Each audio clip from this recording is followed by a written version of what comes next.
so that you can watch it later on YouTube or have other people watch it who want to watch it. I'm going to go ahead and mute everybody just so we don't have feedback going on during the presentation. Here we go. And then feel free to ask questions in the chat or just wait till the end and we'll unmute everybody and we can chat about what I talk about today. I'm kind of excited about today's topic. It's going to be it'll be, I think, probably a relatively fast one today too. I don't know. I'm going to go the whole 30 minutes, but we're going to be speaking, or I'm going to be speaking. You guys are going to be watching, and then about fostering online collaboration is what we're going to be talking about today. So let me just fire this slideshow up here, and now that we are all in a digital environment, everything we do is essentially online. As far as our interactions with our students, at least the ones who have internet access and stuff like that. Those who don't have students, there's been, you do as much as you can via phone and or packets and stuff that get sent home. Collaboration in that kind of environment is certainly a much more difficult thing to do. As in, really the only way to do it is over like a phone call, and even some of the kids don't even have good phone service at their house. If they live in the middle of nowhere and they don't have a landline, and the cell phone has like one bar on the porch, which I've been there and done that as well. But for those kids who you're working in an online environment, there are certainly things you can do to collaborate with them as a teacher, and then also encourage them to collaborate with their fellow students. And the presentation, I'm just going to kind of go over three kind of guiding thoughts and framework ideas to that collaboration, and then kind of three different methods of doing it, and talk about a few of the tools available to foster online collaboration. So we have our three points here. How to do it: make it fun, then make it easy, and make it purposeful. Whatever you end up doing, and there's a lot of different methods of doing this and platforms and tools and stuff like that. So I want to talk about making it fun. So and making it fun and making it purposeful share a common thing, and that is motivation. Students are very good at ignoring things that they do not see any purpose for it, or that they don't think it's fun to do, except for those few students who are very driven because it's school and they do school and that's like that's what they do in their life. they're not gonna be motivated to do it unless it's a fun activity.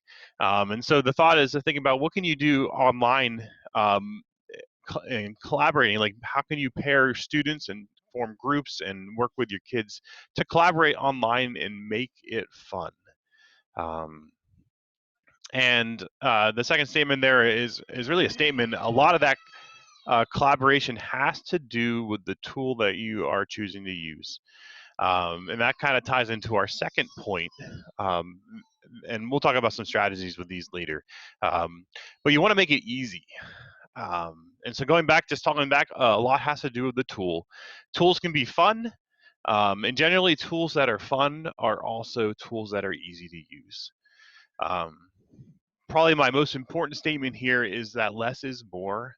I've heard a lot of interesting stories from different people over the last week or so, as from parents who are working with their kids and also from teachers who are trying to teach their students using the myriad of tools out there available to you as a teacher and also as a learner. And the best way to foster online collaboration is to follow the less is more philosophy and choose a way of doing it, and then stick to that way and try not to have more than one way of doing it. What this means is that if you're using Google Docs to do a group project collaboration, use Google Docs. Don't use Google Docs one week and then use Seesaw the next week and then use Microsoft Teams the next week or something like that.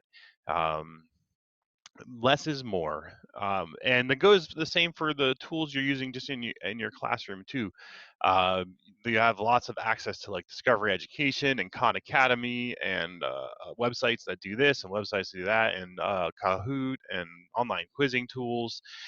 And uh, you're gonna you're gonna really get to the point where you're gonna overwhelm your kids, and you're gonna go from making it fun to making it a chore and something they don't want to do. I was talking with one of our tax staff who is a parent, and they said that their kids have across all their classes they have to like log into like I think 12 different websites slash tools throughout the course of a day to check for updates and do things. And they move from like Flipgrid to Kahoot to Seesaw to Google Classroom. And none of them talk to each other, and they're all independent. And it's causing headaches just because of the amount of you don't even remember what tool you were in last and where you have to go. Going along with that make it easy piece, you want to embed it into your learning management system or whatever platform you're using to disseminate content. As much as possible, you don't want students to have to go to a brand new website to collaborate. You want them to be able to do it in the normal flow of your course and of the rest of the content they're doing. This helps them to reference stuff. Let's say you have instructions here in this platform on how to do the project. That you want them to be able to access those right from as they're working on the project and not have to go find them essentially, because that's going to we'll talk about back, make it less fun and easy. And then the last is be consistent, and we already talked about that a little bit, but you want to be consistent in your methods and in the tools you choose, and uh, in your expectations of of what they do when they're collaborating together. And then kind of tying that all together, you need to make it purposeful. They need to see the point of it. The last thing you want to do is schedule some kind of anything, a group project or something like that, without a point or without a clear purpose for what they're learning, what objectives, and or what are they supposed to accomplish with this um, project. And this is a very, I'd say, a big problem when it comes to like enrichment and review, and when you're not doing planned instruction that they're getting a grade for, because it's hard to see a purpose from a student perspective when they're not getting graded. And so, how can you do that? How can you get your kids to work together and have fun doing it and have a purpose to it when the purpose is no longer a grade for that activity? Um, so talking about bringing that all together into different types of collaboration that you can do, and this I'm going to talk through some of the strategies you can do to meet these expectations. You can do live collaboration still, and this is very similar to the classroom. You can do asynchronous collaboration, and you can do a mix of both. And I think if possible, that it tends to be one of the methods that can work well, uh, as long as you don't as long as you don't have unrealistic expectations of the live part of the collaboration. Um, so when we're speaking about live collaboration, literally there's kind of two ways to go about it. You can do web conferencing via like a Zoom tool and do a Zoom room, and the kids can talk back and forth and communicate about what they're doing. And one of the things I recommend doing if you're doing any kind of live sessions with your students is to give them to first off create some expectations about that live session, just like you would in your classroom, and then give them extra time essentially to socialize with the students, and don't expect them to be on task right away or all the time, or maybe at the end even or something like that. And expectations for live collaboration need to be very low because of parent schedules and student schedules, and not just low but flexible too. So with that in mind, for live collaboration projects for kids who can do it, the smaller the group you can do it, usually the better it's going to be. It's I think unrealistic to do like groups of 5 or 6 and expect everyone to show up for a Zoom meeting at the same time in the current environment that we are in. If you do it more of like on a maybe a partner basis with a small project, and they can set their own schedule and meet in the evenings or something like that, you might be more successful in getting students to participate. Um, and so you can do, but Zoom does have the option to do breakout rooms, and so do other platforms for messaging.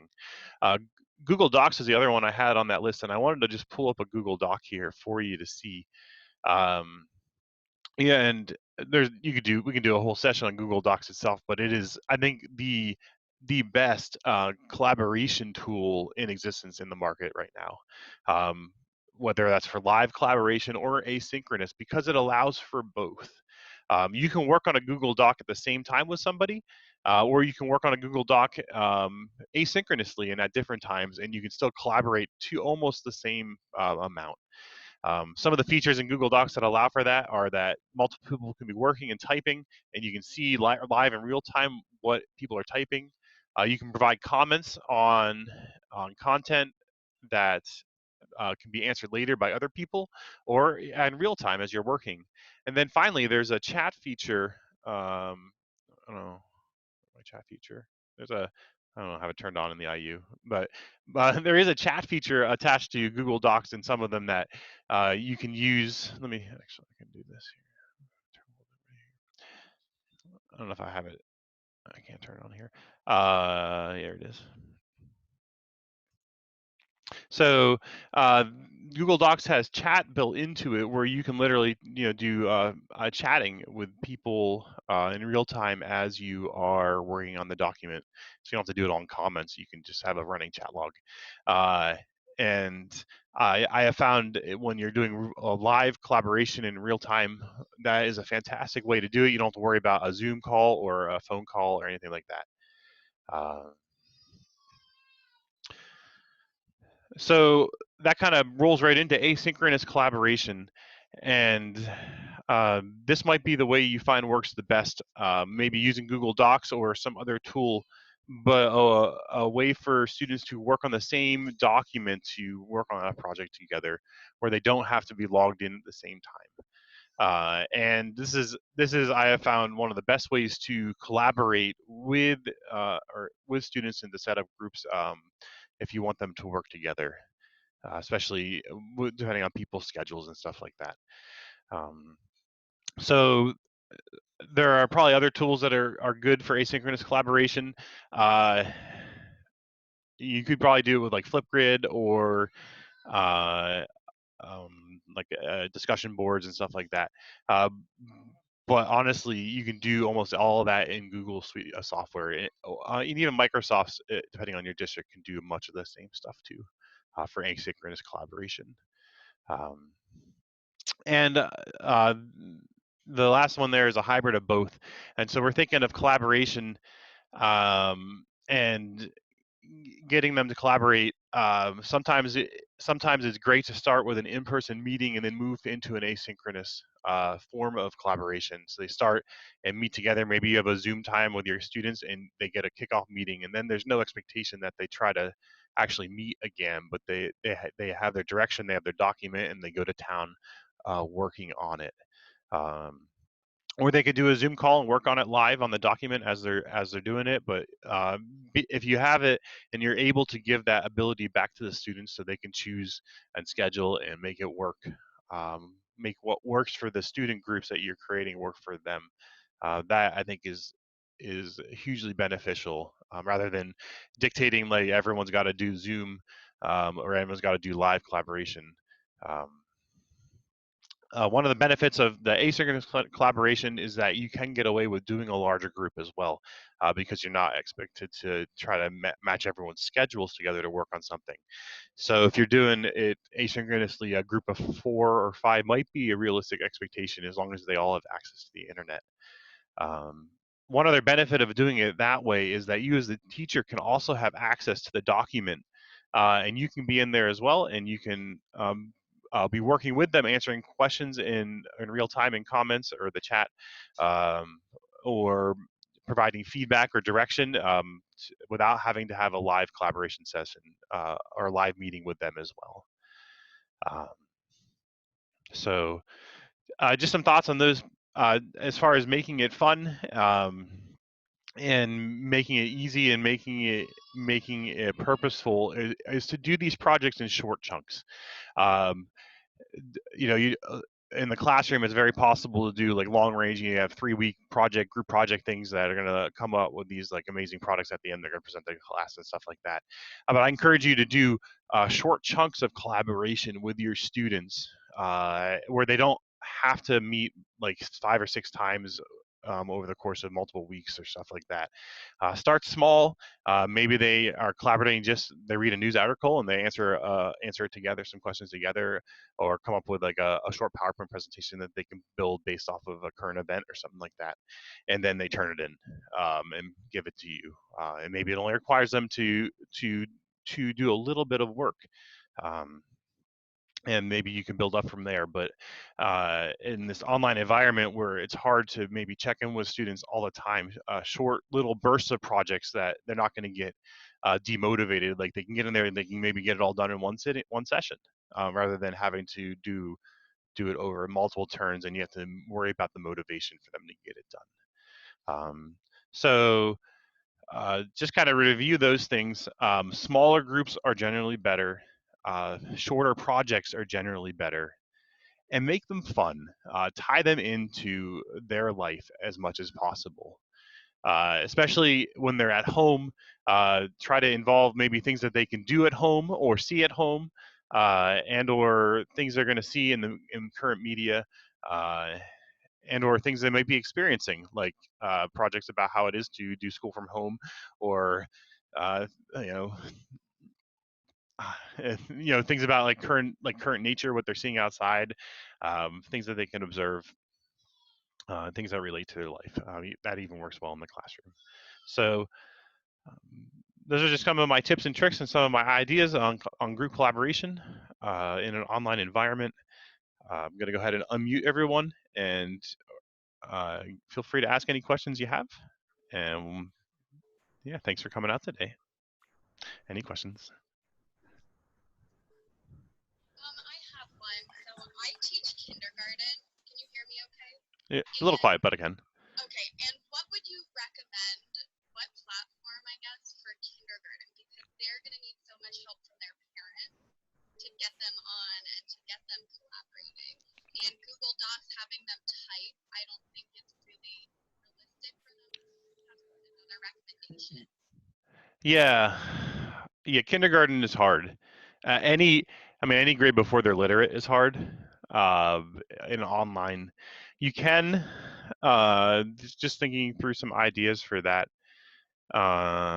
If you wanted to stay in Google, hold on a second here. Let me try to pull something out. Give me 1 second to check this.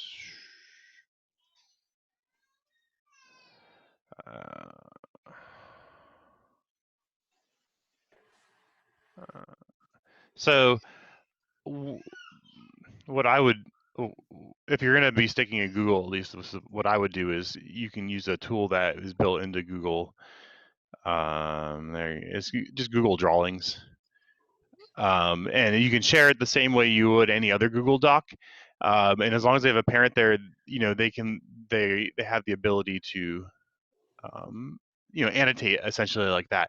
And you could come in and you could create a drawing of like maybe you make a drawing of a house. I can't draw with beans. Maybe you import a picture of a pig, or whatever you want, and then the kids can come in and maybe they could add their own drawing to the document, and then maybe the parent could label their name, something like that. So maybe the question is draw a pig, and then you have like 3 kids draw their version of a pig on the document, something like that. But yeah, other than that, for at least asynchronous stuff for kindergartners, there's not much. You could certainly, and this is, I think if you can get them in live collaboration sessions, like where they work together in a Zoom room, and then maybe they do something on hand and hold it up and share it to their classmates, something like that would be fantastic for them. But again, that depends on access and scheduling and stuff like that. So, good question though. Any other questions? I'm just wanted to take this class this morning because we're going to get the 411 on how we're going to work together in 5th and 6th grade for our capstone projects. Mm-hmm. And I know there's already a little bit of drama going on. And I don't like drama. I just want to fly under the radar and just, help out and do whatever I can. And I'm just really not sure where to go. Are they going to like tell you what like platform you got to use and all that fun stuff, or is it? Are they like some of us know that, some of us don't, I think. Well, hopefully this stuff will be helpful to you, and good luck with that. Any other comments or questions? All right, great. I'm going to stop the recording.